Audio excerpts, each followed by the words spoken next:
नमस्कार, बहुत स्वागत है आपका। आप देख रहे हैं न्यूज 18 मध्य प्रदेश छत्तीसगढ़। जैसा कि आपको मालूम है कि भानु प्रतापपुर में उपचुनाव है, तो वहीं गुजरात और हिमाचल में भी विधानसभा चुनाव हो रहे हैं। तो सबसे पहले तो हम भानु प्रतापपुर की बात करेंगे, जहां पर लगातार कांग्रेस यानी कि सावित्री मंडावी ने बढ़त बनाकर रखी है।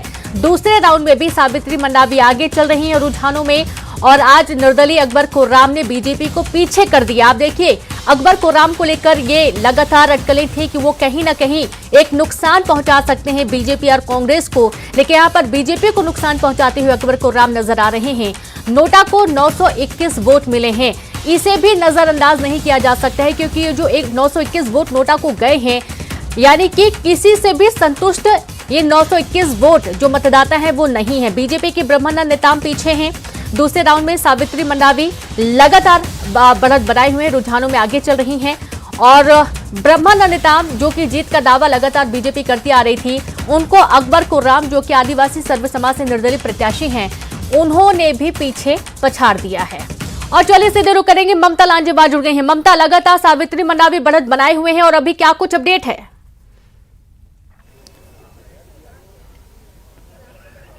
बिल्कुल, देखिए तीसरे राउंड की गिनती शुरू हो चुकी है, और तीसरे राउंड में भी अगर हम की बात करें तो तीसरे राउंड में अगर ओवरऑल देखा जाए तो ओवरऑल में जो है वो सावित्री मंडावी जो है वो आगे बढ़त बनाते हुए नजर आ रही है। अकबर कुर्राम कड़ी टक्कर दे रहे हैं, और जिस तरीके से सर्व आदिवासी समाज ने उन्हें खड़ा किया था कि जो आरक्षण है जो कम हुआ है उसको लेकर उनकी नाराजगी जो है दोनों पार्टियों से है, बीजेपी से भी है और कांग्रेस से है, और यही वजह है कि हमने अपना प्रत्याशी खड़ा किया है। जाहिर तौर पर वो जो कह रहे थे उसका असर इस पे दिखाई दे रहा है, और अकबर कुर्राम जो खड़े हुए हैं, भले ही वो कह रहे थे कि और भी जो इश्यूज हैं वो भी एक मायने रखते हैं, लेकिन कहीं ना कहीं जो आदिवासी आरक्षण जो 32% से 20% हुआ है उसका असर इसमें दिखाई दे रहा है। और कहीं ना कहीं अगर आदिवासी समाज ने जो उन्हें, चूंकि रिजर्व सीट ही है और तीनों ही जो कैंडिडेट हैं वो आदिवासी ही है, लेकिन जिस तरीके से अकबर कुर्राम को जो सपोर्ट मिला है वो कहीं ना कहीं बीजेपी और कांग्रेस के लिए भी सोचने वाली बात हो सकती है। ओवरऑल अगर हम देखें, भले ही सावित्री मंडावी सबसे आगे है, लेकिन अकबर कुर्राम जो है वो कड़ी टक्कर दे रहे हैं, और दूसरे राउंड में तो वो सबसे आगे ही थे अकबर कुर्राम। पहले राउंड में सावित्री मंडावी आगे थी, लेकिन दूसरे राउंड में अकबर कुर्राम आगे निकले हैं। बीजेपी के लिए बहुत मुश्किल का दौर ये दोनों राउंड का रहा है, और तीसरे नंबर पर ब्रह्मानंद नेताम नजर आ रहे हैं, क्योंकि शुरुआती तौर पर अगर हम बात करें तो इसको त्रिकोणीय मुकाबला माना जा रहा था, लेकिन ये माना जा रहा था कि सबसे बड़ी जो टक्कर है वो बीजेपी और कांग्रेस के बीच में है। इसके साथ ही ये भी माना जा रहा था कि यदि वो वोट कटेंगे तो हो सकता है बीजेपी के फेवर में जाए, लेकिन जो नतीजे आ रहे हैं इसके उलट है। वो नतीजे जो है अगर हम बात करें तो उसमें दिखाई दे रहा है कि सबसे आगे कांग्रेस है, दूसरे नंबर पर अकबर कुर्राम है यानी कि सर्व आदिवासी समाज है का जो प्रत्याशी है वो है, और तीसरे नंबर पर बीजेपी है, यानी कि जो सर्व आदिवासी समाज जो वोट भी जो बटे हैं अगर हम बात करें तो दोनों जो वोट है वो बीजेपी और कांग्रेस और सर्व आदिवासी समाज को सबसे ज्यादा मिले हैं, बीजेपी को जो है वो नहीं मिले हैं। और अगर हम बात करें तो अब बीजेपी के लिए सोचने वाली बात भी है कि अगर अकबर कुर्राम उन्हें टक्कर दे रहे हैं, यानी कहीं ना कहीं आदिवासी वोट जो है वो उस तरह से उन्हें नहीं मिले हैं, उसके पीछे कारण क्या है। हालांकि अगर हम बात करें तो मतदान से दो दिन पहले जो है सर्व आदिवासी समाज के एक धड़े ने मुख्यमंत्री निवास में मिलकर मुख्यमंत्री भूपेश बघेल से मुलाकात की थी, और उसके बाद से ही ये माना जा रहा था कि एक हद तक चूंकि विशेष सत्र भी जो है वो आयोजित हो चुका था, तो एक हद तक के जो नाराजगी है वो कम होती नजर आ रही है सर्व आदिवासी समाज की। लेकिन अकबर कुर्राम को तो खड़े ही हुए थे, एक धड़े का तो पूरा सपोर्ट मिल ही रहा था, तो उसका जो लाभ है वो कहीं ना कहीं अकबर कुर्राम को मिलता हुआ दिख रहा है। और नोटा जो है वो नोटा सबको चौंका रहा है। इतने ज्यादा नोटा के वोट जो है वो दो ही राउंड में आप सोचिए कि 900 से ज्यादा नोटा के वोट पड़े हैं, तो दोनों ही पार्टियों के लिए ये सोचने वाली बात है, और जो प्रत्याशी खड़े हुए थे उनके लिए भी सोचने वाली बात है। जी बिल्कुल ममता, ये सही आप कह रही हैं कि इन सब पे ज्यादा जो फोकस जा रहा है वो नोटा पर जा रहा है, क्योंकि नोटा को 921 वोट मिलना यानी कि 921 मतदाता ऐसे हैं जो किसी को भी पसंद नहीं कर रहे हैं, जिनका पूरा विश्वास ही उठ चुका है इन सभी प्रत्याशियों से। हालांकि सर्व आदिवासी समाज की तरफ से निर्दलीय प्रत्याशी चुनावी मैदान में अकबर कुर्राम, उन्होंने भी काफी चौंकाया है, बीजेपी को पीछे छोड़ा उन्होंने, और उन्होंने भी अच्छी खासी बढ़त बना के रखी। हालांकि कांग्रेस, जैसे कि सावित्री मंडावी की बात की जाती है, पॉलिटिकली पहले से तो एक्टिव थे नहीं, अचानक से उन्होंने अपनी नौकरी से इस्तीफा दिया, चुनावी मैदान में आई, और अब जिस तरीके से जन भागीदारी की बात कर रही थी और उन्होंने जनता की सेवा करने का फैसला किया था, अच्छे खासे मतों के साथ वे बढ़त बना रही हैं ममता।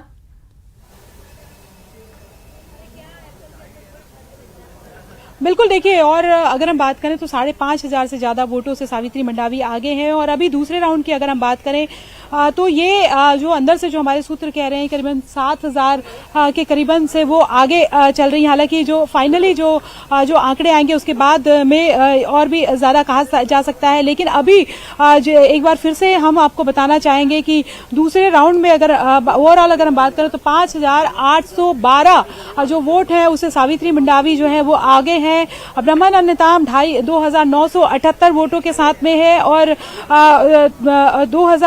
3,339 वोटों के साथ में अकबर कुर्राम है। अकबर कुर्राम दूसरे नंबर पर है और बाकी के जो अगर हम बात करें तो वो भी प्रत्याशी हैं, जैसे कि डायमंड नेता में उनको 168 मिला है। घनश्याम जुर्री वो कुल अभी तक के 247 वोटों से आगे हैं। दिनेश जो है वो 795 और नोटा जो है 921। तो ये कहीं ना कहीं अगर बात करें तो पूरी जो ये जो नतीजे आ रहे हैं सावित्री मंडावी के लिए जो है वो बेहद आसान्वित करने वाले नतीजे हैं। और सावित्री मंडावी जो लगातार कह रही थी कि महिला वोटर्स जो है वो उनके साथ हैं, आदिवासी समाज जो है उनका पूरा आशीर्वाद मिल रहा है। और इसके साथ ही उनका कहना था कि मनोज मंडावी ने जो काम किए हैं मुझे ऐसा लगता है कि पूरा आशीर्वाद भी मिलेगा। एक चीज और देखने को मिल रही थी, जब हम भानु प्रतापपुर उपचुनाव में लगातार हर जगह जब जा रहे थे और ग्राउंड रिपोर्ट ले रहे थे तो कुछ लोगों का ये भी कहना था, एक जो धड़ा इस तरीके से था आम जनता से जो अगर हम बात करें उनका कहना था कि हमने मनोज मंडावी को 5 सालों के लिए चुना हुआ था। ये इस तरीके से जो भी जिस तरीके से अचानक से ये चीज हुई और मनोज मंडावी का निधन हो गया तो उसके बाद में हम ये मान करके चल रहे हैं कि अगला जो साल है वो मनोज मंडावी के नाम पे ही देना चाहिए। और सावित्री मंडावी जो है चूंकि वो उनके बदले में खड़ी हो रही है तो हमारा जो सपोर्ट है उनकी तरफ भी होगा। तो ये कहीं ना कहीं ये सिंपैथी है, ये सिंपैथी वोट भी जो है वो बहुत ज्यादा मायने रखते हैं और कांग्रेस पार्टी भी इसको बखूबी समझ रही थी।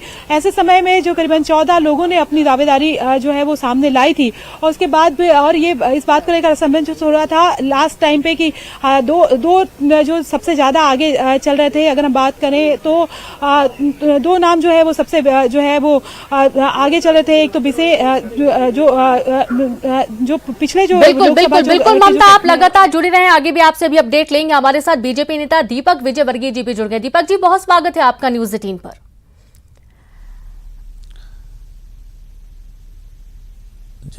जी दीपक जी, पूरी स्थिति आपके सामने है। चाहे हम भानु प्रतापपुर की बात करें, सबसे पहले तो भानु प्रतापपुर का ही हम जिक्र करेंगे। छत्तीसगढ़ का पूरा मामला है, लगातार ये मुद्दा उठता रहा है कि बीजेपी अच्छी खासी बढ़त बनाएगी, लेकिन कांग्रेस ने 5,000 से ज्यादा वोटों के साथ रुझानों में आगे बढ़त बना ली है। और सबसे आश्चर्य की बात यह है कि बीजेपी अभी 1000 का आंकड़ा भी छूने के लिए कोसों दूर है। पहला रिएक्शन आपका? नहीं, देखिए ऐसा है कि जैसा मैंने पहले कहा कि भानु प्रतापपुर के जो चुनाव है विशेष परिस्थितियों में हो रहे हैं। आपकी संवाददाता ने भी इस बात की पुष्टि की कि वहाँ के जो मतदाता हैं जी वो सहानुभूति से प्रेरित थे। दूसरी बात जो मैंने कही थी कि कहीं पर भी उपचुनाव होता है और अगर उस राज्य में सरकार पर्याप्त बहुमत में है तो मतदाता सोचते हैं कि बचे हुए कार्यकाल के लिए अगर विपक्षी उम्मीदवार को वोट भी देंगे तो विकास बाधित हो सकता है। तो ऐसे में सत्तारूढ़ दल को ही वोट दिया जाए, ये बहुत बार ज़्यादातर मामलों में मतदाताओं की इच्छा होती है, मत होता है।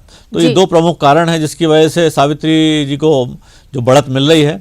लेकिन ये जरूर है कि बाकी जो समीकरण हैं, चाहे वो अकबर कुर्राम जी का मामला हो, चाहे नोटा का मामला हो, ये निश्चित तौर पर सभी राजनीतिक दलों के लिए समीक्षा का विषय है।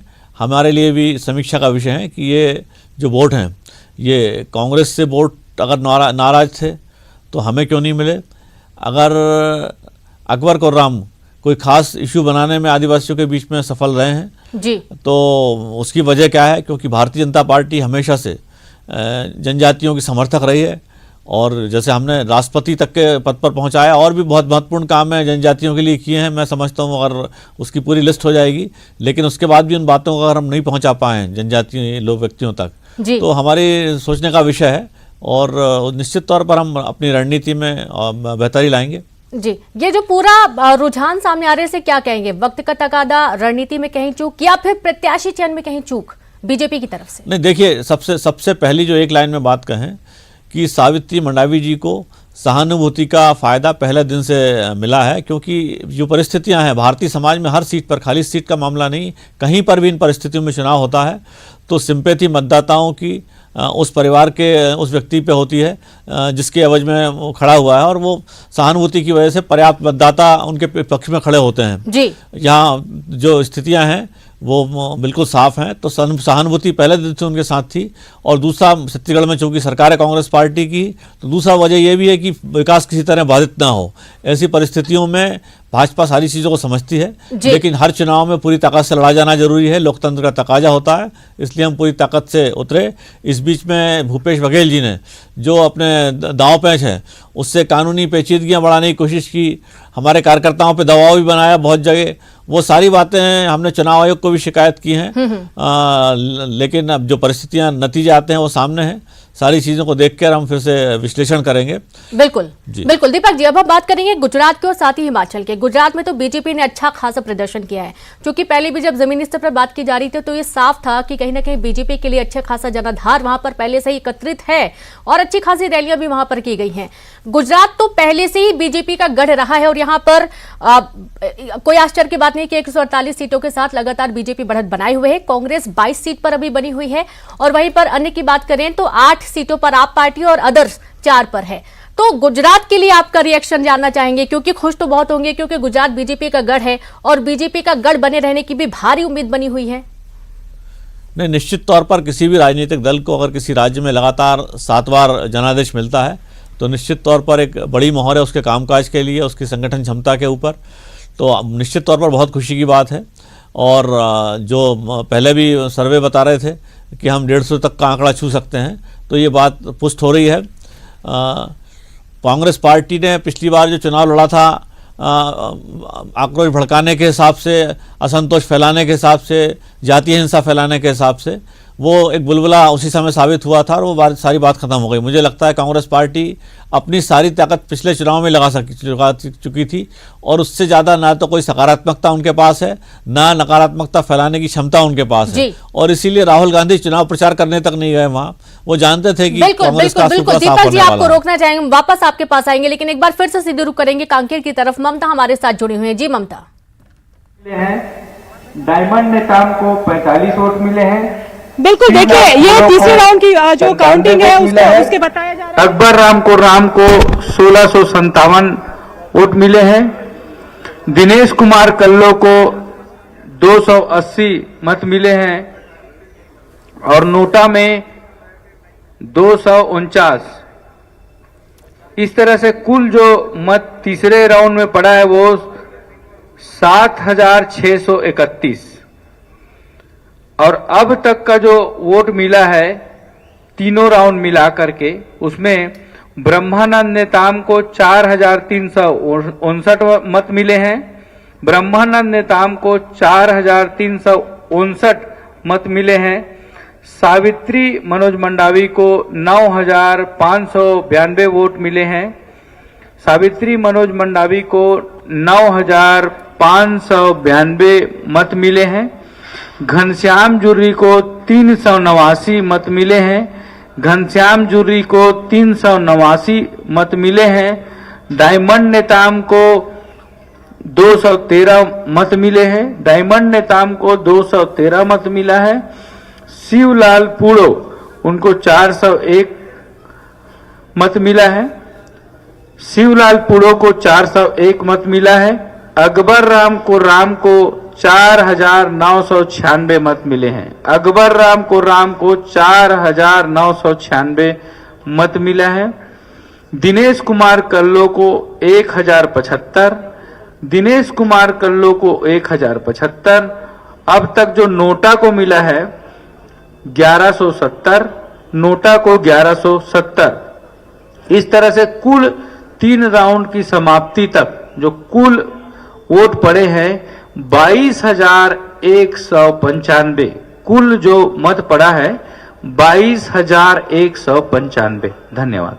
आप ये देख सकते हैं कि नोटा जो है फिर से अगर हम बात करें तो दूसरे राउंड में दुर्ग कोंदल पे हो रहा था। एक बार हम फिर से आपको बताएंगे कि सावित्री मंडावी जो है वो तीसरे राउंड में उनको कितना मिला हुआ है। 7,633 जो है वो कुल वोट मिले हुए हैं।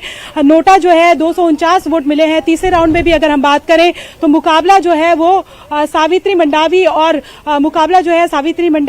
अकबर कुर्राम के बीच में ही है। ब्रह्मानंद नेताम अगर हम बात करें तो ब्रह्मानंद नेताम जो है वो कहीं ना कहीं जो है वो तीसरे नंबर पर चल रहे हैं और ये वाकई बीजेपी के लिए जो है वो काफी चिंता वाली बात है। यानी कि सावित्री मंडावी जो है वो जो है तीसरे राउंड में भी सबसे आगे है। यानी कि सावित्री मंडावी जो कांग्रेस के लिए जो है वो सबसे अच्छी बात हम ये कह सकते हैं, खुशी वाली बात है। और दूसरी बात अगर हम बात करें तो भाजपा जो है 1,381, कांग्रेस को 3,780 वोट मिले हैं सावित्री मंडावी को और अकबर राम कुर्राम को 1,657 वोट मिले। जी बिल्कुल ममता, और जैसे कि आप टीवी स्क्रीन पर भी एक टैली देख पा रहे होंगे जहां पर सावित्री मंडावी 9,592 वोटों के साथ अभी आगे चल रही हैं, तो वहीं जो बीजेपी के प्रत्याशी हैं ब्रह्मानंद नेताम 4,059 उनको कुल वोट अभी तक मिल पाए हैं और निर्दलीय प्रत्याशी अकबर कुर्राम 4,996 यानी कि मात्र 4 वोट और 5,000 ये आंकड़ा पहुंच जाएगा और इस तरीके से तीसरे नंबर पर बीजेपी अभी भी लगातार बनी हुई है।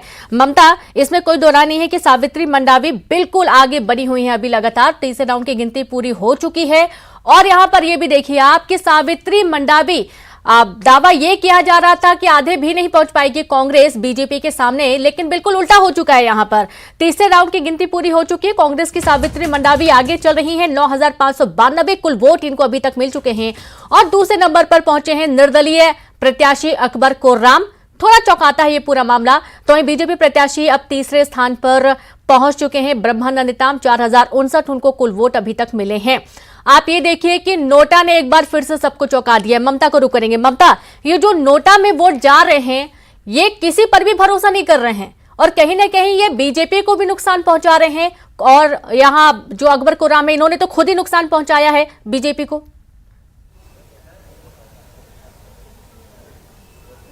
देखिए, और सबसे बड़ी बात यह है कि नोटा जो है जो वोट जहां से आ रहे हैं, दुर्ग कोंदल में अगर नोटा से इतने वोट आते हैं, इंटीरियर जो इलाके हैं अगर नोटा से इतने सारे वोट आते हैं तो आप सोचने की बात है। तो जो तमाम जो बड़ी पार्टियां हैं दोनों ही पार्टियों के लिए सोचने के लिए एक ही बात है कि नोटा को जो है वो इतने ज्यादा वोट मिल रहे हैं। यानी कि ये कहीं ना कहीं जो है वो आत्मविश्लेषण करने की बात है पार्टियों के लिए। जो तमाम, चाहे बीजेपी की बात करें चाहे कांग्रेस की बात करें, विपक्ष के तौर पर भी बीजेपी को सोचने वाली बात है और सरकार के सत्ता के पक्ष के तौर पर कांग्रेस को भी सोचने वाली बात है। और ओवरऑल अगर हम बात करें तो अब कांग्रेस पार्टी की जो सावित्री मंडावी है वो 9,592 वोटों से आगे है। यानी कि 10,000 के करीबन वोटों से समझ लीजिए कि वो आगे हो गई है। और टोटल अगर बात करें और भाजपा जो है वो तीसरे नंबर पर पहुंच गई 4,359 वोटों के साथ में। और आदिवासी समाज से अगर हम बात करें, सर्व आदिवासी समाज से अकबर कुर्राम जो है 4,996 यानी कि अकबर कुर्राम दूसरे नंबर पर चल रहे हैं। तो कहीं न कहीं अकबर कुर्राम के जो खड़े होने का ये फायदा जो बीजेपी सोच करके चल रही थी वो उनके लिए नुकसान दे रहा। और अब अगर हम बात करें तो आदिवासी जो समाज के जो वोट है वो कहीं ना कहीं एक तो अकबर कुर्राम को गए और दूसरा ये और दूसरी बात अगर बात करें तो कांग्रेस पार्टी को गए हैं।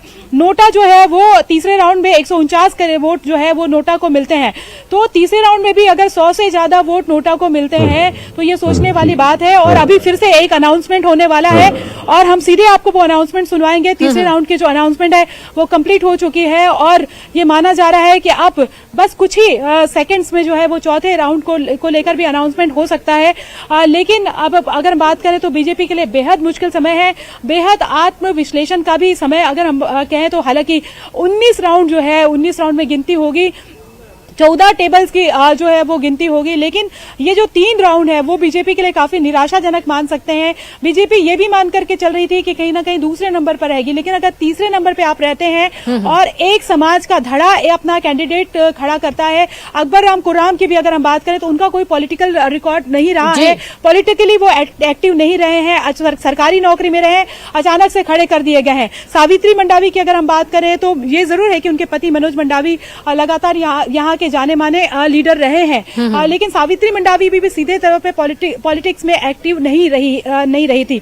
लेकिन ब्रह्मानंद नेताम की अगर बात करें तो वो 2008 में विधायक थे और अभी भी अगर हम बात करें तो वो क्षेत्र में सक्रिय थे और उनको प्रत्याशी बनाया गया था। ऐसे समय में जब उन पे आरोप भी लगे थे, उसके बाद भी ये माना जा रहा था कि पार्टी जो है उनका नाम वापस ले सकती है, नामांकन जो है वो उनका नहीं भराया जाएगा, किसी और का भराया जाएगा। लेकिन फिर एंड वक्त में पार्टी ने फिर से उन पर भरोसा किया और उसके बाद उनको लगा कि जब जो पूरा प्रक्रम चला उसमें भी जो है बीजेपी ने उसको सिंपैथी कार्ड की तरह खेलने की कोशिश की। लेकिन अब जो 3 राउंड जो आए हैं उससे ये साफ हो गया है कि बीजेपी का ये जो कार्ड है, जो विक्टिम कार्ड है, वो भी नहीं चला है। जी बिल्कुल। हालांकि अभी आगे के राउंड बाकी हैं और उसमें देखना होगा कि शायद आंकड़ों में कुछ बदलाव हो। ममता, अभी कुछ भी कहना बहुत जल्दबाजी होगा क्योंकि कब नंबर ये बदल जाए ये भी भरोसा नहीं किया जा सकता इस पर भी। तीसरे राउंड की गिनती पूरी हो चुकी, चौथे राउंड की गिनती शुरू हो चुकी है। ममता, अब हम ये भी देख पा रहे हैं कि जो बीजेपी का दावा था कि कोई सिंपैथी वोट कांग्रेस को नहीं जाएगा, अभी कुछ दिन पहले आपकी बात हुई थी ब्रह्मानंद नेताम से, शायद एक दिन पहले ही, जब उनका ये कहना था क्या होता है सिंपैथी वोट, कुछ नहीं होता है, लोग काम देखते हैं कि हमने क्या काम किया और कांग्रेस पार्टी ने क्या काम किया है।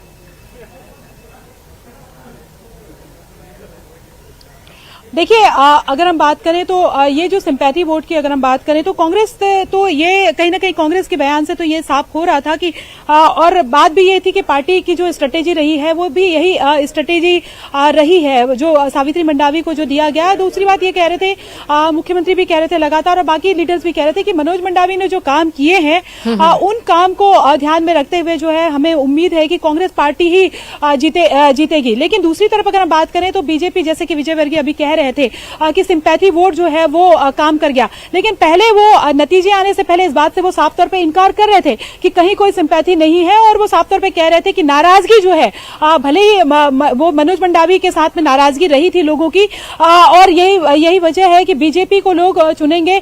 सावित्री मंडावी जो है वो जरूर खड़ी हुई है और उनके साथ उनकी सिंपैथी, पार्टी की सिंपैथी जो है वो जरूर है। लेकिन अगर नतीजों के तौर पर अगर हम बात देखें, उनका कहना था कि मनोज मंडावी से नाराजगी है, लेकिन अब आप देखिए कि अब बीजेपी उसी बात को कह रही है कि सिंपैथी वोट जो है वो सावित्री मंडावी को मिले हैं, यानी कि जिस चीज से वो पहले इनकार करते थे उस चीज को अब वो मान रहे हैं कि सावित्री मंडावी को सिंपैथी वोट मिले। तो बिल्कुल ममता, आप लगातार जुड़े रहे और दीपक जी आपका बहुत शुक्रिया न्यूज़ 18 से जुड़ने के लिए, तमाम बातचीत करने के लिए। और इस तरीके से आप देखिए कि वहां कवरेज तो लगातार जारी रहेगी, लेकिन इसी बीच एक बड़ी खबर का रुख करेंगे, बात करेंगे बैतूल से बड़ी खबर की। बड़ा एक अपडेट मिल रहा है जहां पर तन्मय का रेस्क्यू ऑपरेशन लगातार जारी है। 41 घंटे से तन्मय का रेस्क्यू चल रहा है, ऑपरेशन जारी है। एनडीआरएफ एसडीआरएफ का ऑपरेशन लगातार चल रहा है।